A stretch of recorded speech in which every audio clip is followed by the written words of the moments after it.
So a lot of my conservative friends are now flipping their shit because a cable network has pulled the reruns of a 80s favorite television show, The Dukes of Hazzard, from syndication. And I'm like, oh my god, you'll have to fucking stream it or BitTorrent the damn thing, you stupid rednecks. Look, I loved that show when I was a kid, but we're adults now, okay? Let's take a critical look back at this show and let's realize how problematic it is and how much it has contributed to this whole denial of history about the Southern cause that's basically been on a spin cycle since 1865 and really went into high gear after the end of Reconstruction. Um, this is a show steeped in 80s nostalgia, which carries with it its own set of problems, the whole mythology of Reagan versus the Reagan of actual history. Um, and I draw on my evidence for that. This particular book, Back to Our Future by David Sirota, it's about how the 80s influences our cultural understanding even to this day. And Dukes of Hazzard is all up in that. Basically, you have a show that glorifies Confederate iconography and symbols, completely absent of any historical context.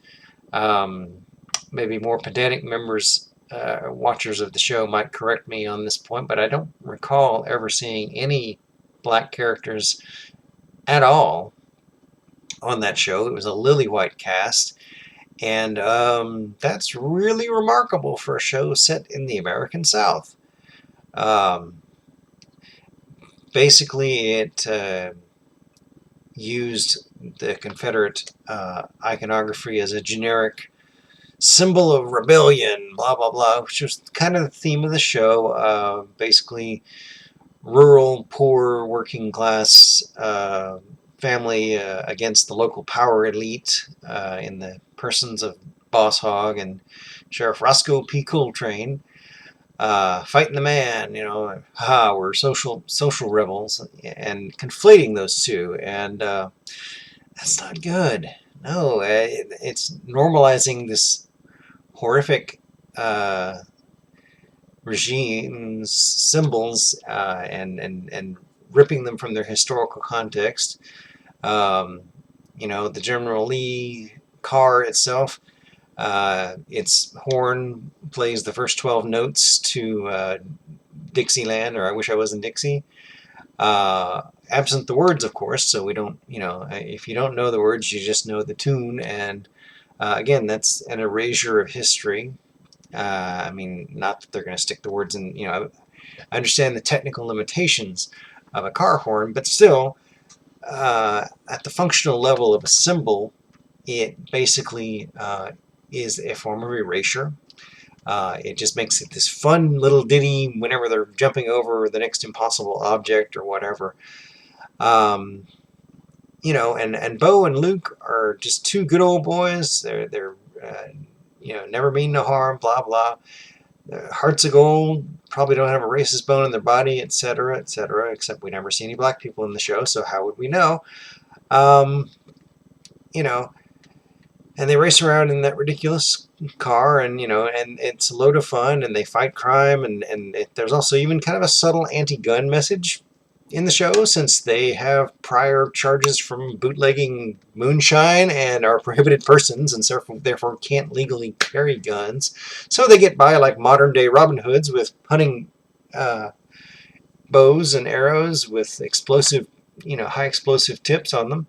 ATF might want to talk to him about that at some point. But anyway, yeah, I mean, it was a fun show for kids and shit. But let's not pretend now that we're adults that there's not a lot that's really problematic about that show. You know, its time has come and passed, and we got one reboot movie out of it and some funny car commercials that pluck on nostalgia strings a little bit. I love the show as much as anyone, back in the day, but, you know, I can look back on it with some critical distance and recognize that It's all part and parcel of 80s nostalgia, and what's worse is it's mixed up with an even more toxic nostalgia through rosy eyeglasses at the history of the antebellum South. Um, you know, and in my headcanon, I would like to believe that the characters of Bo and Luke Duke are pure-hearted enough and good enough souls that if they actually sat down, say, with a black preacher character whose church had perhaps been firebombed, and he sat down with them and had a conversation with them about that flag on their car and what happened to his church and how it pains him to see that, and had a real sincere conversation with the Duke boys. I think the Duke boys are good enough people that they would, of their own accord, paint over that flag and change the name of that car and, maybe even rename it. I just think they were that good of people as far as the characters are concerned. If they were real people, that's what I think they would do in that context. Headcanon, purely, I know. But, and I know that the actor who played Cooter is all up in arms and defending the flag, and he's fucking wrong. And, I'm not saying this as some kind of outsider. I went to Texas A&M. I was born in Atlanta. I grew up in South Carolina. I lived in Texas most of my life. And I'm telling you, that flag's time is past. It's gone. It belongs in a museum. It has no place in any public space. And moreover, I'm agnostic about whether or not it was right for Apple to remove all Civil War related games from their store because of the flag. I'm indifferent. I don't really play tactical games or strategic games like that, so I don't really care. And that's their decision as a company. It's the free market at work. And I thought you conservatives really liked the free market, so I don't know what you're complaining about. Go get your Civil War game somewhere else. I'm sure there's someone who still sells them, or heck, you guys love capitalism so much, innovate and make your own damn games. I don't know. I mean, it doesn't bother me all that much.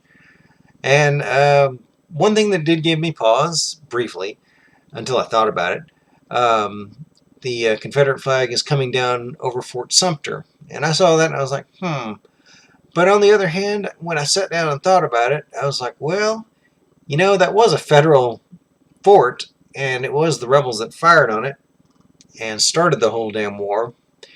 And then they occupied it for the remainder of the war until they abandoned it in the last year of the war. And Union naval forces tried to recapture it in 1863 and lost a little over 100 men in the effort trying to recapture Fort Sumter. And I sat and thought about it, and I was like, what right does that damn flag have to fly over that federal fort? And the more I thought about it, the more I came to the realization it belongs in the fort under glass as a museum piece. Part of history. As historical instruction, it does not deserve to be flying up in the breeze with the stars and stripes. It just doesn't. And a lot of my friends on Facebook that are defending the flag want to say, well, if you're going to criticize the Confederate battle flag or blah, blah, blah, or any of those Confederate flags, then you ought to criticize the stars and stripes as well, because a lot of heinous shit was done under color of the stars and stripes too, and that's true. But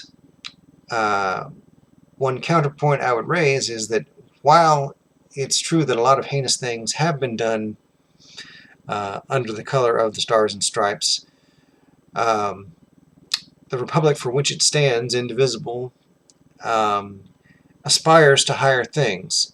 It aspires to higher human ideals as expressed in the Declaration of Independence, in the U.S. Constitution, in Martin Luther King's I Have a Dream speech, in President Kennedy's speech to American University. The republic for which that flag stands aspires to human ideals. It falls short far too often, but it aspires to higher ideals. And that's a claim that the Confederate States of America, under the battle flag and under the stars and bars, can never make. That brief republic, slavocracy, existed explicitly on the basis of white supremacy and enslavement of the Negro race, which they saw was the natural order ordained by God. And that's what they really believed. That's what they said. Don't let any libertarian neo-Confederate apologist tell you different. And so I've had a fun time arguing with fellow Southerners about this for over a couple weeks now. And I try to keep in good spirits about it. I try to correct the historical record where I can. Probably just alienating and pissing off a lot of people, frankly. But I used to be one of those idiots. You know, I didn't know any better, and then I just happened to get lucky in high school and had a good friend who was from Ohio, a damn Yankee, and a Democrat. That was controversial. And basically, through that friendship and our common association in ROTC, came to see the error of my ways. And I guess it all started from reading an AP history of the Vietnam War and realizing how much I'd been lied to about that. And then you know, once that little crack in the facade happened, it opened up a whole new vista and led me to question everything that I'd been taught about American history and my place in it, and ever since. So I appreciate that friend from Ohio in high school, and I appreciate the authors of the AP history of the Vietnam War that I read when I was a junior in high school. Anyway, just wanted to throw out those comments on the current cultural moment. Thanks.